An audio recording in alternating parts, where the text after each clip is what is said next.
ഈ ഒരു ക്വസ്റ്റ്യൻ നമുക്ക് ചെയ്യാം. 6, 8, 10 എന്നീ സംഖ്യകൾ കൊണ്ട് നിശേഷം ഹരിക്കാൻ കഴിയുന്ന ഏറ്റവും ചെറിയ പൂർണ്ണവർഗം ഏതാണെന്ന് കണ്ടുപിടിക്കേണ്ട ഓപ്ഷൻസൊക്കെ തന്നിട്ടുണ്ട്. ഇത് കാണുവാനായിട്ട് 6, 8, 10 സംഖ്യകളുടെ എൽസിയമാണ് നമ്മൾ കാണുക. 6, 8, 10 സംഖ്യകളുടെ എൽസിയം കാണാനായിട്ട് ആദ്യം 2 കൊണ്ട് ഡിവൈഡ് ചെയ്യാം. 3, 4, 5. വീണ്ടും 2 കൊണ്ട് ഡിവൈഡ് ചെയ്യാം.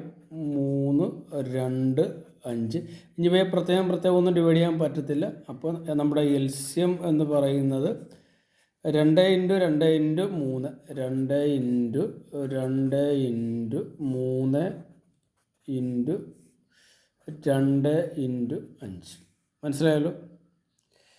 2 × 2, 2, 3, 2, 5. 2, 2, 3, 2, 5. അടുത്ത നോക്കേണ്ടത് ഇവയൊരു എന്താണ് എല്ലാവരും പേരുകളാക്കുക. ഇവിടെ ഒരു പേരുണ്ട്, ഇതിന് പേരില്ല. അപ്പോൾ നമുക്കൊരു 3 ഇട്ട് ഇതിനൊരു പേരുണ്ടാക്കാം.